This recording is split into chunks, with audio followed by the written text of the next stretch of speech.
Welcome back to the channel, my friends. Warhammer Man Studios. I'm Warhammer Man, and today we're taking a look at this week's Sunday preview. This video is sponsored by CMO Games. More on that later. Sunday preview. Fire and Faith light up the new season of Warhammer 40,000. Two new codexes are on the way next week as the Adeptus Sororitas and Genestealer cults muster their faithful for a clash of ideology. The Pariah Nexus beckons and new mission deck heralds the start of a fresh season for Warhammer 40,000. So there's a little video right here, but we're going to take a look at the full article. Warhammer 40,000 Chapter Approved Pariah Nexus Mission Deck. The latest season of missions for Warhammer 40,000 kicks off with a grim return to the Pariah Nexus, introducing a brand new deck for generating dynamic, varied games and moments. There are new and updated cards for deployment, mission rules, primary and secondary objectives, and the new secret missions, as well as pop-out objective tokens and rules for using the deck. So very cool. We saw a preview of these recently. So if these are going up for pre-order next Saturday, that means these should be out within about 3 weeks. So very cool. And we know these are going to be focused on battle line units, having some additional benefits for using them as well as deploying them. And that will wrap up the Leviathan season and the use of the Leviathan mission decks. If you want to upgrade your objectives, a set of 6 large markers in a perfect way to tell if your models are within range or not. Each marker encompasses the entire control range of the regular objective and can be placed under terrain and models to keep the battlefield orderly all game long. Okay, so this looks like a separate thing. These are not like the little pop-out objectives that came in like the mission deck previously. I'm pretty sure these are like the large sized. So the actual objective is in the middle and then 3 inches out from that. All right, and then we have Codex Adeptus Sororitas. Raise your voice in glorious song with the new Codex Adeptus Sororitas, bringing the Emperor's most devout servants fully into the new edition of Warhammer 40,000 with new detachments, updated datasheets, and loads of lore and miniature galleries to solve your soul. Avid collectors can also opt for a Regal Collector's Edition Codex with premium details and classy alternate cover, marking you as one of the truly pious. So we had the limited edition codex and then the standard codex as well. This is super exciting. I am always excited for people when they get their codex. And as a Sisters player myself, this is definitely awesome. Sisters are very strong right now and definitely doing good in the meta. So I'm looking forward to seeing what new detachments, rules, and changes to like the overall army we see. I don't expect anything like massively that's going to change the way the army works, but having a couple of different detachments is definitely going to be very cool. All right, and then we have the Battleforce Army of Faith. Take wing and exterminate the Emperor's enemies from the skies with a new airborne battle force for the Adeptus Sororitas. Featuring the first appearance of the brand new Canoness with jump pack, the force contains 10 Seraphim and 5 Zephyrim, all equipped with wing jump packs, and is backed up with the inspirational hymnals of a devastating rocket barrage of the Exorcist tank. Okay, so this is the first new box set. The prices have recently gone up to $230, so I don't know what the price is going to be on this. I'll get back to you guys tomorrow with our pricing video. But to tell you the truth, this feels more like a combat patrol than a battle force. Now, I know they've been decreasing like the value in the combat patrols and the battle forces have not been as good lately, but the recent Chaos battle forces were priced at $230 and had between $340 and like $375 in models in the two of them. So the Exorcist is like $90 currently or somewhere around there, and then each squad of Zephyrim/Seraphim could be built either way, but they're $60 per 5. So that's like $270, plus the character right here is probably going to be priced somewhere around like $45. So that's about $315, which is definitely on the lighter side. So this doesn't have the best model count. It's definitely a very specialized army. And with only one new model coming in the set, similar to what we saw with the Chaos boxes, this is just not all that appealing to existing Sisters players. I think maybe if you're really after the Canoness with jump pack, or you're new to the army, maybe this is something that jumps out at you. But for me, this box doesn't exactly hit home. All right, then we have the Ministorum Priest with Vindictor. The Battle Sisters are often attended by members of the Adeptus Ministorum, whose fiery litanies inspire them to strike even harder in close combat. In this case, they also pitch into the melee themselves with a brutal weapon known as Vindictor that combines searing hot flames and a roaring chainsword. This is the first standalone release of a miniature previously only available in Warhammer Quest Blackstone Fortress. So this is Pious Vorn from Blackstone Fortress. She's been featured in a bunch of different box sets. Very, very cool model. Definitely a fan of her. Beautiful sculpt, and definitely happy to see she's getting some rules here.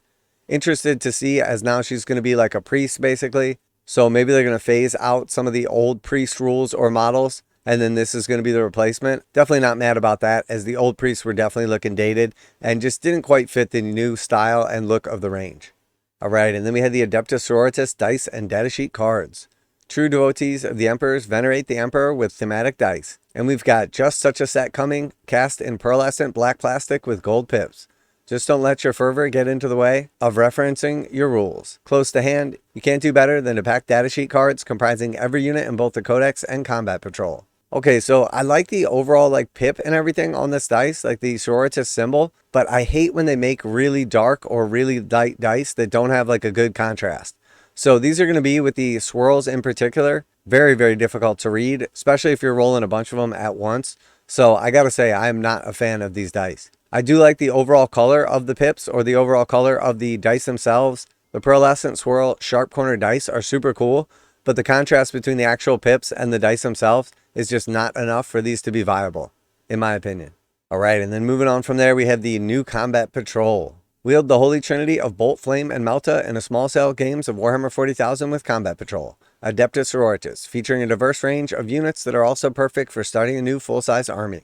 A highly customizable Canoness lead squad of 10 Battle Sisters, 10 Arcoflagellants, and 5 elite Celestian Sacrosants to dominate at range and up close. Okay, so here's our new Combat Patrol. So Arcoflagellants are very good, definitely slap. 10 Sisters also, and then 5 Celestians. We'll have to see how the rules change on these, and then also we're upgrading from the easy to build Canoness to like the full Canoness kit, which is definitely nice. And roughly this is about $220 in value. So again, we see a massive decrease in the value inside this box set. The previous one was a really, really good deal, and I definitely urge people to grab that up before it went away.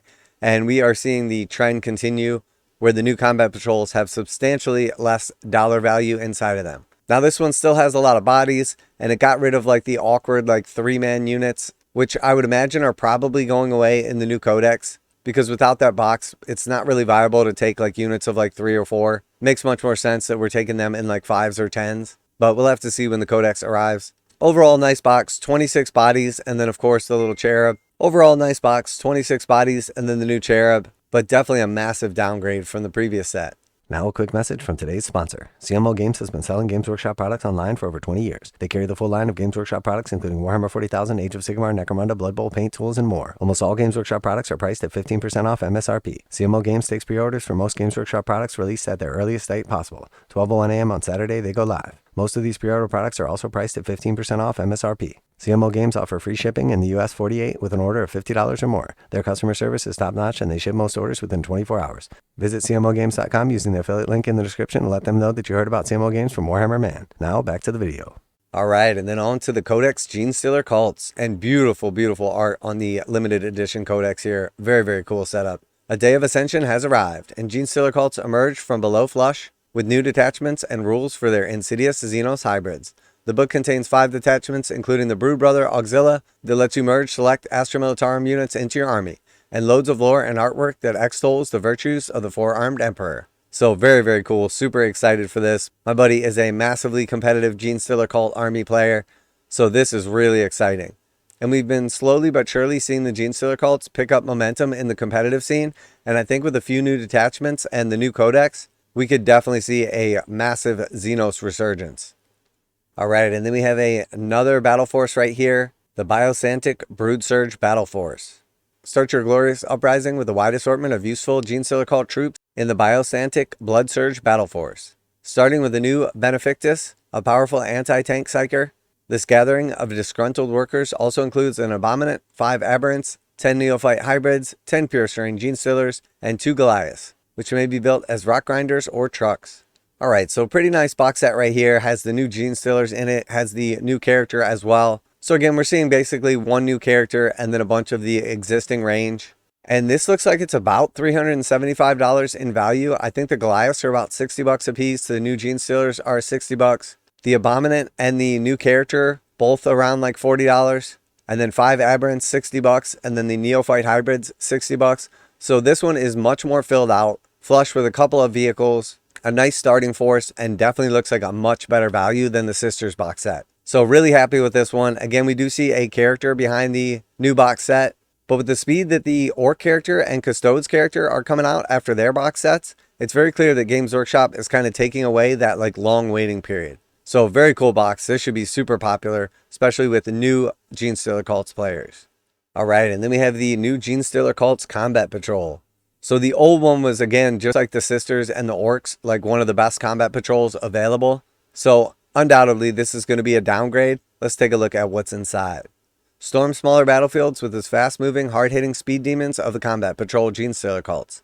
A Jackal Alphys leads a squad of 5 Jackals mounted on roaring motorbikes and a heavily armored ATV. A swift Achilles Ridge Runner lobs rockets from an armored chassis, while the 10 hybrid metamorphs bulk out the numbers with valuable bodies for capturing objectives and holding ground. Now it'll be interesting to see what these are priced at because the new pricing is going into effect, and I do expect combat patrols to go up to probably like 165 or 170. Now that's just speculation. We'll find out tomorrow when the prices are released.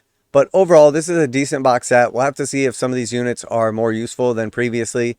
The Jackals started off really good, but we haven't really seen much of them throughout this edition. But with new detachments, a new codex, I think anything is fair game. So another cool box set right here.